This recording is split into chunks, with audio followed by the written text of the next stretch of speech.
Hola, ¿cómo están? Bueno, en este video vamos a ver lo que es la estructura de las proteínas y la clasificación de las proteínas. Ustedes saben que la estructura tridimensional de las proteínas es un factor determinante para su función biológica, o sea, para la actividad que esa proteína va a cumplir. Tiene niveles de complejidad que dan lugar a 4 tipos de estructuras en realidad. La estructura primaria, secundaria, terciaria y cuaternaria de las proteínas. Hay algo que es muy importante y ustedes tienen que tener en cuenta. Cada uno de estos niveles se construye a partir del nivel anterior. O sea, yo no puedo tener una proteína que llegue a una estructura cuaternaria sin que esa proteína tenga también una estructura terciaria, ¿sí? En la estructura primaria de las proteínas, esta estructura primaria va a estar dada ¿por qué?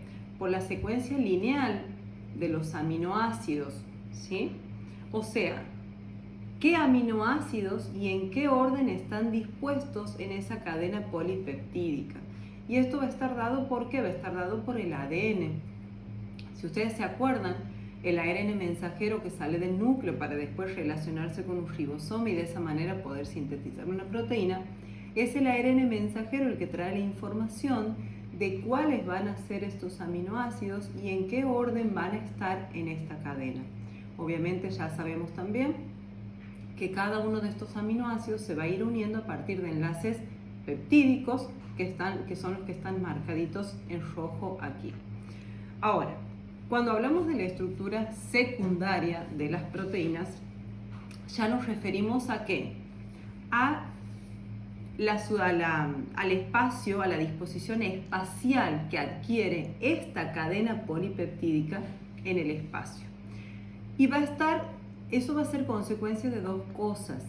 Primero, la capacidad que tiene de derrotar los átomos de carbono. Ustedes acuérdense que en la molécula de cada aminoácido tenemos átomos de carbono. Estos átomos de carbono van a tener la capacidad de rotar. Y a su vez también van a influenciar a esta estructura secundaria los enlaces débiles que pueden llegar a ocurrir en esta cadena. Estas 2 cosas van a dar lugar a 2 tipos de estructura secundaria que son las más conocidas, que son la de hélice alfa, que fíjense, forman una especie de espiral. ¿Y por qué se da esta estructura? Porque esta cadenita, si ustedes ven aquí, cada 4 aminoácidos, primero gracias a la rotación del átomo de carbono, esta cadena va a poder girar de esta manera. Y segundo, por los enlaces que se van a producir de puente hidrógeno entre un aminoácido y otro. Cada 4 aminoácidos se van a producir ese puente hidrógeno entre uno y el otro. Entonces van a ir formando esta especie de tirabuzón, que les va a quedar algo así. En estos espacios es donde van a haber enlaces de puente hidrógeno. Otra forma de estructura secundaria que también puede adoptar esta cadena polipeptídica es esta que se llama de hoja plegada. ¿Cuál es la diferencia? Fíjense, esta es la estructura secundaria de una proteína, que puede ser de hélice alfa o puede ser de hoja plegada. La diferencia está en que estas uniones de enlace de puente hidrógeno se producen cada 4 aminoácidos y estas cada 2.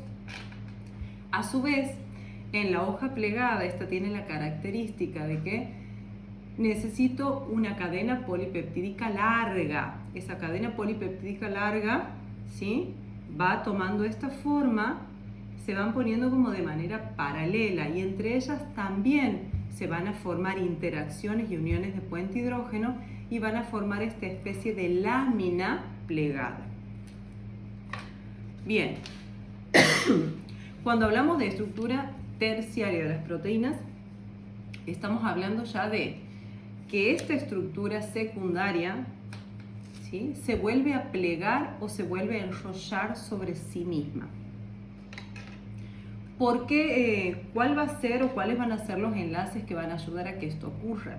Bueno, aquí vamos a tener un enlace fuerte, que es el enlace disulfuro, y vamos a tener otros enlaces que van a ser más débiles, que van a ayudar a que estos nuevos plegamientos se produzcan que van a ser enlaces de puente hidrógeno, enlaces de Van der Waals, enlaces iónicos, tenemos también interacciones hidrofóbicas. Bien, desde el punto de vista funcional, la estructura terciaria de las proteínas es la más importante. ¿Por qué? Porque muchas de las proteínas adquieren su función en base o cuando llegan a este nivel de complejidad, o sea, a esta estructura terciaria. Entonces vamos a tener, por ejemplo, proteínas globulares que han llegado a su estructura terciaria, estructuras globulares como la mioglobina. Las proteínas globulares tienen la particularidad de que son solubles en agua, entonces son muy buenas para transportar, ¿sí? Aparte su forma también ayuda a que puedan desplazarse mucho mejor. No todas las proteínas llegan a su estructura terciaria. Algunas simplemente llegan a una estructura secundaria y quedan de manera alargada, ¿sí? Las proteínas que solo llegan a su estructura secundaria generalmente son alargadas. Y ahí vamos a tener las proteínas que nosotros les llamamos proteínas filamentosas. ¿Cuál va a ser la diferencia? ¿Se acuerdan que yo les he dicho que las proteínas globulares eran solubles en agua, entonces facilitaban el transporte? Bueno, las proteínas filamentosas al contrario, las proteínas filamentosas van a ser insolubles en agua, insolubles en soluciones salinas, entonces van a ser muy buenas en una función estructural. Por eso vamos a saber que estas proteínas van a formar parte, por ejemplo, de los huesos, como por ejemplo el colágeno, del pelo, como por ejemplo la queratina. Y por último, la estructura cuaternaria, a la que no llegan todas las proteínas, pero está dada ¿por qué? Por la unión de 2 o más cadenas polipeptídicas.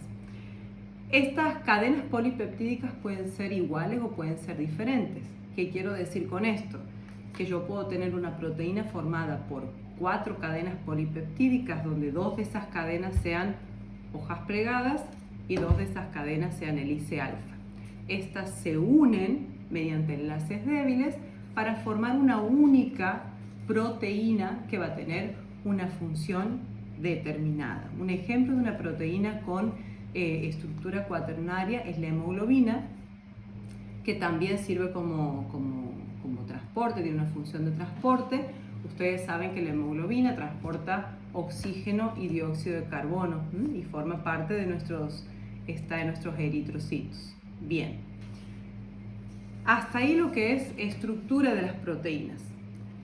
Cuando nosotros hablamos de clasificación de las proteínas, nosotros las podemos clasificar de 3 maneras diferentes. De acuerdo a su función, eso ya lo hemos visto en el video anterior. Hemos visto que hay proteínas con función estructural, proteínas con función de reserva, proteínas con función de defensa, enzimáticas, etc. También vamos a tener proteínas, las podemos clasificar también de acuerdo a su forma. Y clasificándolas de acuerdo a su forma vamos a tener proteínas fibrosas y proteínas globulares, que también las hemos mencionado hace un ratito. Y por último, podemos clasificarlas también de acuerdo a su composición. Y de acuerdo a su composición nos vamos a fijar que vamos a tener proteínas simples y proteínas complejas. En las proteínas simples, estas proteínas van a estar formadas solamente por cadenas polipeptídicas, o sea, por aminoácidos. Y las proteínas complejas van a estar formadas por esta cadena polipeptídica, por la proteína propiamente dicha, y a su vez por otro grupo, por otro componente diferente al que le vamos a llamar grupo prostético. De ahí que podemos tener ejemplos: glucoproteínas, lipoproteínas, metaloproteínas. Una glucoproteína sería una proteína a la que también está adosada un glúcido, carbohidrato, como ustedes lo conocen también. Una lipoproteína sería una proteína que a su vez tiene adosado un lípido. Es muy común esto también, estas proteínas en las membranas plasmáticas, las glucoproteínas, las lipoproteínas. Bueno, Espero que les haya quedado clara la explicación. Nos vemos en otro videito.